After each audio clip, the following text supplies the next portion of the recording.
Many of the militaries of the world are organized like Napoleonic times. They don't want to hear that that is a completely wrong way to be organized. The French cavalry heading off to war, as I said earlier, but you have to imagine this. If you want to see what Napoleon's soldiers looked like, go look at pictures of the French cavalry in 1914 going off to war with metal breastplates and horsehair helmets, and you would have to be an expert to look at a picture of them in 1914 and a picture of Napoleon's cavalry in 1814 and find the differences. The officers are going to go to war in white gloves. They're going to have swords. They're going to stand up, and troops are going to march into combat in like billiard ball formations or bowling pin formations, drill formations from the battlefield. None of the people who consider this to be an integral part of military culture want to learn that the rules have changed. In 1905, they got one lesson. In 1914, they were about to get another. And the Germans get theirs when they try to take these forts. On August 5th, 1914, the Germans attack 4 of these Belgian forts.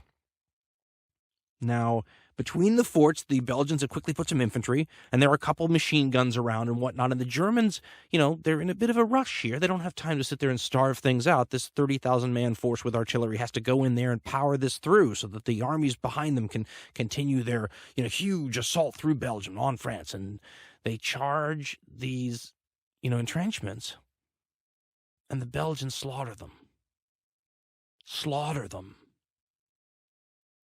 Mounds of bodies, and the Belgians can't figure out the best way to deal with it because the mounds of bodies become a problem. Because the mounds of bodies become places German troops can hide behind and shoot from behind and launch attacks from behind. And the Belgians are trying to figure out, okay, do we shoot through these bodies and can you create a hole through bodies if you shoot through them with a machine gun long enough? Or do we send out people to risk their lives to create holes in the bodies that we can shoot through? Barbara Tuchman has a passage in her book where she quotes the commander of the Belgian forces that were resisting this German assault by General von Emich and his special brigades. Tuchman writes, quote, "On August 5th, Emich's brigades opened the attack on the 4 easternmost forts of Liège with a cannonade by field artillery, followed by an infantry assault. The light shells made no impression on the forts, and the Belgian guns poured a hail of fire on the German troops, slaughtering their front ranks. Company after company came on, making for the spaces in between the forts where the Belgian entrenchments had not been completed. At some points where they broke through, the Germans stormed up the slopes where the guns could not be depressed to reach them, and were mowed down by the fort's machine guns. The dead piled up in ridges a yard high. At Fort Bauchon, Belgians, seeing the German lines waver, charged with the bayonet and threw them back. Again and again the Germans returned to the assault, spending lives like bullets in the knowledge of plentiful reserves to make up for the losses." She now quotes a Belgian officer who was there. Quote, "They made no attempt at deploying," a Belgian officer described it later, "but came on line after line, almost shoulder to shoulder, until we shot them down. The fallen were heaped on top of each other in an awful barricade of dead and wounded that threatened to mask our guns and cause us trouble.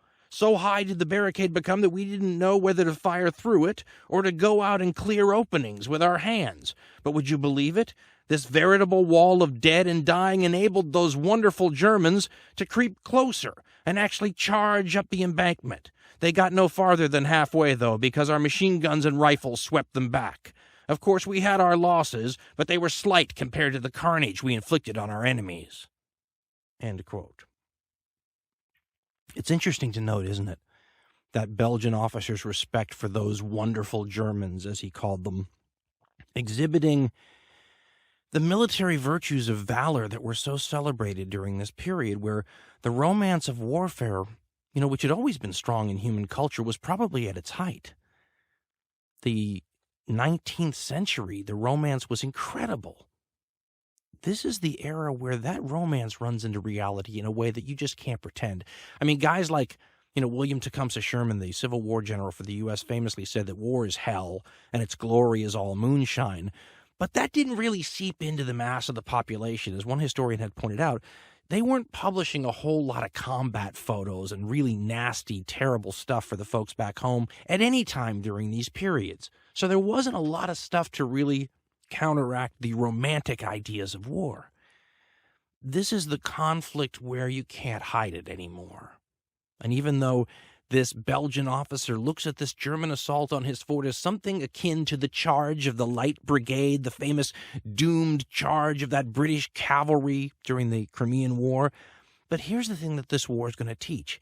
If you watch the charge of the Light Brigade and you think it's magnificent and brave, a doomed sort of attack on the part of incredibly, courageous men, what happens if after the charge fails, they send another one and the same results occur? And then they send another one and the same results occur. And then they do it again and again. At what point does this wonderful, doomed, romantic, celebration of the courage of the military heart become something obscene? This war is going to take us there, and it's going to pound the point home till you're sick of it.